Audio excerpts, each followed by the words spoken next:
Hey everyone, can you hear me? All right, we're good to go. Welcome everyone to DEF CON. Yeah. So I'm super excited to be back here at DEF CON speaking again. I'm Farzan Karim. I'm an offensive security researcher. This is my talk, my session, Paywall Optional, stream for free with a new technique, Recursive Request Exploits. Little bit of crosstalk that I'm hearing. Hopefully you're not hearing that too bad. This is my session. Why did I choose a title focused on bypassing paywalls? Right? So the important thing here is you really have to know your audience here at DEF CON. And when you say something like stream for free, you really rally all the cheapskates into one room. Yeah. And I mean that as a compliment because I'm one of you and we speak the same language. So thank you for being here. In all seriousness, the title really undersells some of the broader implications of this session. So I'm going to be talking about a new technique I'm going to be releasing called RRE, short for Recursive Request Exploits. And with this technique, I was able to target a specific area of AppSec that allowed me to automate exploitation of, in basically a business logic flaws that get you entitlement grant bypasses. So we're going to be talking about that. Two major areas of impact. One, I was able to leverage this technique to target a sports streaming service to get all their content for free.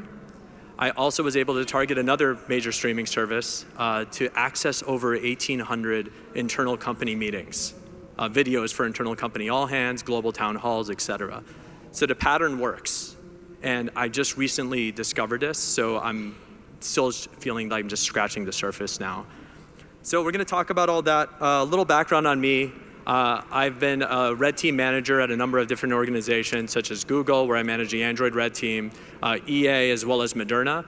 Right now at Moderna, I also manage security operations, incident response, security engineering, as well as red team. So the scope expanded a little bit, and it just makes the day more fun. I've been here in previous DEF CONs talking with my former Android red team on how we were able to exploit the Pixel 6.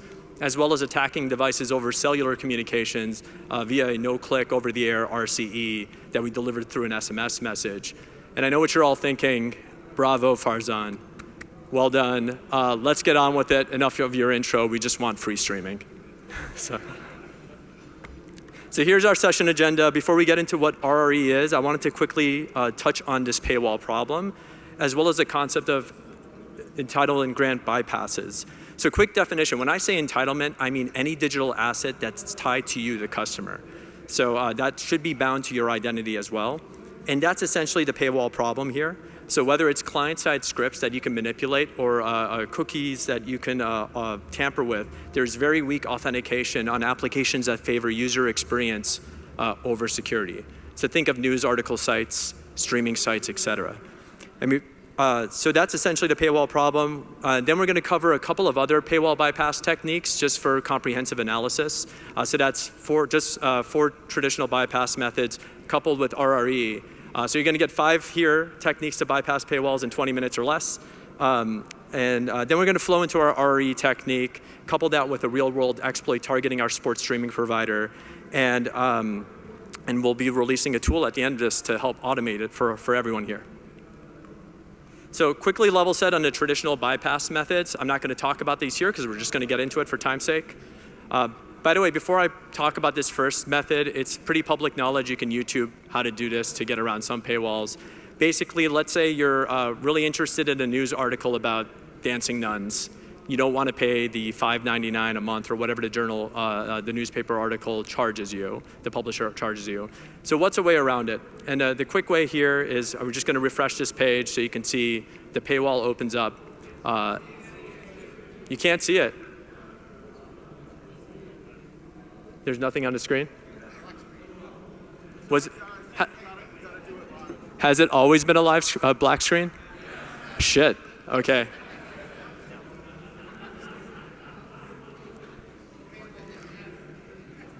That's great. Okay, working on it.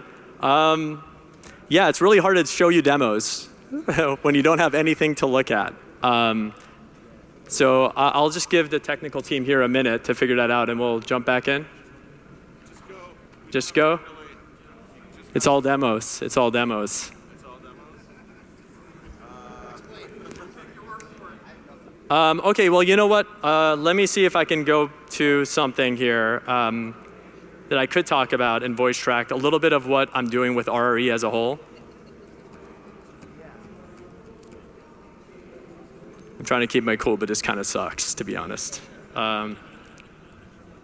So to understand what's being exploited with RRE, by the way, hoot and holler if you actually see something at some point. You need to think about it, I think about it with this quick mental model. I call it the abstract principle of first reference. It's something cheesy I made up with, but the intent actually helps with explaining what this concept's doing. So this principle talks about basically we need to identify the first point where a sensitive value in a web app is introduced upstream. Okay? So this is often where trust assumptions are the strongest, but actual authentication and authorization is the weakest. So think of it as a chain of API calls that generate a secret, an entitlement. And in that chain of API calls, there's interdependencies between them, right, that are not obvious. But if everything there is doing a good claims check or an authentication check, then that's good. That's considered a high trust input at each step of the chain.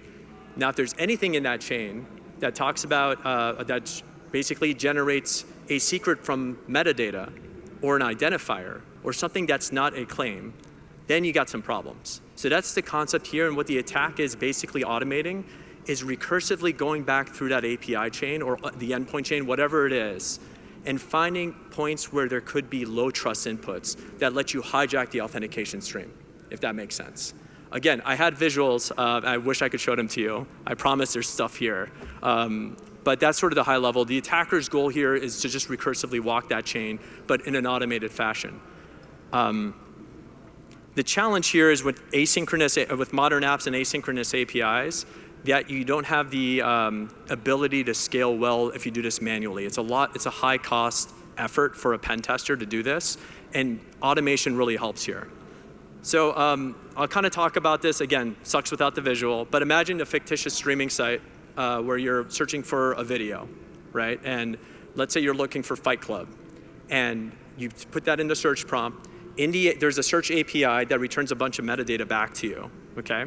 In that metadata, maybe like information about the movies, a synopsis, summary, et cetera, what it scored on Rotten Tomatoes, as well as metadata about the actors involved. So Brad Pitt, Edward Norton, great.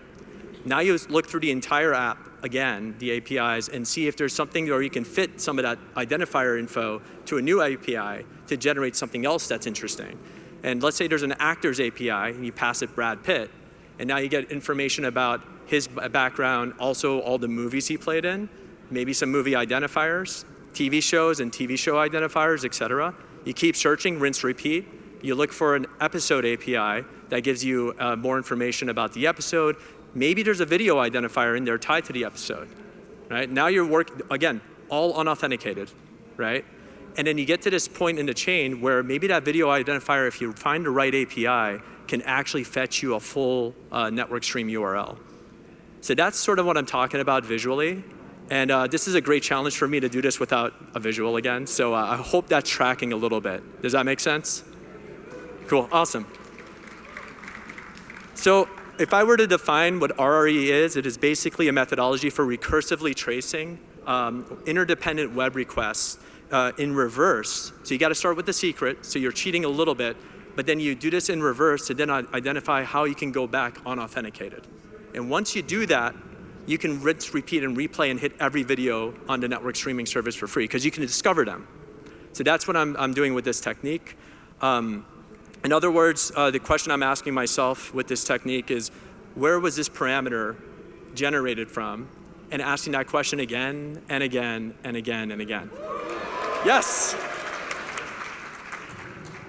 I am so happy right now. Because actually I had nothing else to say. You know what? We're just going to continue with this flow of RRE, and if we have time, I'll go back to show some cool other exploit demos, because I had a conversation with the legal team yesterday at one of the providers I was able to exploit with this, and they said you can't go on and talk about this. Within 17 hours ago, I gave him responsible disclosure months ago, and so of course there's a little bit of last minute attention that they're providing me. So we'll save time if we can go back to that, great. Here is RRE. This is a manual flow of a demo of a manual flow of RRE. In this version, this is version 1 of my tool, okay? So I'm not implementing any recursion just yet, right? So just to show how this works. And then we're gonna get into the recursive bit in the next demo. So the goal here is to trace back a video stream that user legitimately accessed and see how it could be discovered by an unauthenticated attacker. So I'm gonna start by searching for a football game on the sports streaming service. Since I'm not logged in, the video doesn't play, so that's a good sign. Now I'm gonna log in as a valid user and repeat that same search. All right, now in burp, I see the API response includes a video stream URL, okay? That's a protected value, I had to log in to get it, right? Well, now test if I could replay that stream link in a media player like VLC.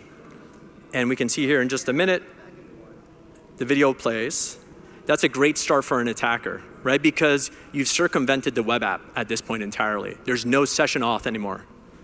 Then now I want to know where that video stream came from initially. So it looks like it was returned from this V2 VODs API, or Video On Demand API. And it depends on this parameter called VOD, whatever that means. So I'm going to run my extension, this RRE extension, manually to trace where that VOD value originally generated in my entire HTTP trace, my history. And it turned out it was generated by another API call that used that GAM, that used that VOD ID. And it's generated by this call that uses GAM. So what's GAM? I have no idea. Let's inspect that call. And you don't have to really watch the video anymore, just listen to the narration, now that I've gotten better about that. Really, we're just going back and doing this rinse and repeat to go back and identify the source of the call, and that GAM ID mapped to the game I was searching for in my search prompt initially. So again, all unauthenticated, and I was able to leverage this technique to trace back and see what was the originating call.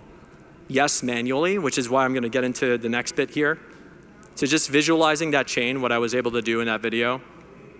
So I was at the very top, we have our video secret, and then everything else is a hop and a trace, doing RRE step by step to see what API call generates the next. So VOD generates the load media, the URL stream, the M3 U8 link. The GAM parameter generated the VOD call, and our original call was just an unauthenticated search, right, for the event. So we're just attacking metadata here, if that makes sense. So what's the problem? What challenge did I run in using this technique? I couldn't scale it because I'm still manually clicking through API call, every API. So I need to find a way to make this recurse effectively. And that's a challenge, right? Because again, these are asynchronous APIs and I don't know what API connects to what. So what's the solution there? Entropy. So all I implemented here was an entropy check that goes back and, my version 1 was looking and correctly finding the source originating API that calls an X API that calls an X API, but it had trouble finding that magic parameter that generated the next sequence, if that makes sense. So if you implement entropy, here I use Shannon entropy. I looked it up on ChatGPT, what entropy should I use, and it just said Shannon, and it sounded good to me. There's no real preference here. You can use any entropy check of your choice. What's interesting, or what's more important, is I was able to also implement a threshold. So you can do a sliding bar based on the app you're pen testing. Whether you're testing an app that generates secrets from like GUIDs, which are highly entropic, but like they're enumerable, they're discoverable, but they're sort of so weak as an authentication mechanism, all the way down to like a very low entropy parameter like actor ID or whatever, right? So with that, just as the logic to show the threshold code, all of this is going to be, I have less than 5 minutes left, so these are all just reference material for anybody that watches this later. So this is the version with recursion. So this shows everything works in one package, 1 40-second demo. What you'll see here is the sum of all the parts we demonstrated so far in this presentation. Everything we did manually, we built recursion now, coupled with logic that pinpoints those candidate parameters based on these entropy checks, right? So here we're gonna go load a baseball game on the sports streaming service, capture the request, and this is version 2 of the RRE tool to run our full trace discovery. So I'm gonna right-click that video stream link parameter and go back and say RRE, give me the full chain. And in just a couple seconds, you'll see all the results nicely and neatly populated for you right here. So this is the entire grant flow for your target secret. The video stream chained back to each API call. You don't have to discover this anymore yourself. It maps it for you. Does that make sense? Yeah, cool. And if none of these values required auth, cool, none of these values required auth, you're cooking. And this normally would be, if you give a pretty decent pen tester or red teamer hours of work, maybe days of work, depending on who's testing the application. We just did this in a couple seconds. So that's the value of the tool. So again, this is just for reference, thank you. Right here is sort of just a culmination final hurrah video that demonstrates this at scale, targeting the sports streaming service. I took that API sequence from the results of my RRE chain before and pointed it to this streaming service all in one day. So you're gonna see a bunch of videos up here. This is literally me pulling down every live stream from this sports streaming service, every highlight, over and over again. What's interesting is you may see some empty stadiums and empty arenas. And this is really interesting because it's a cherry on top finding. If I move to the next slide, why are there empty arenas?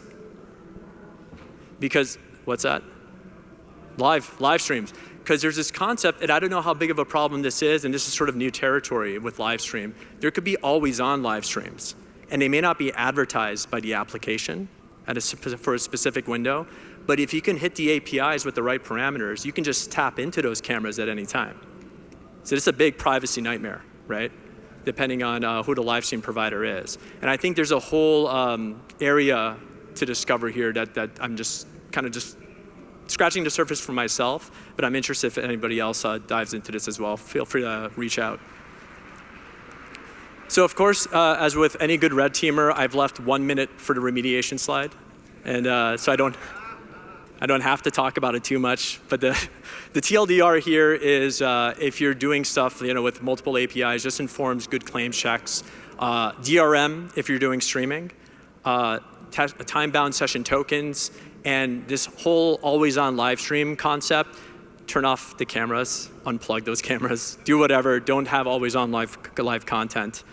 I'm so sorry I couldn't get to the team meeting compromise, which was a whole 5-minute spiel. But yeah, I have 3 minutes, so I can go back a little bit.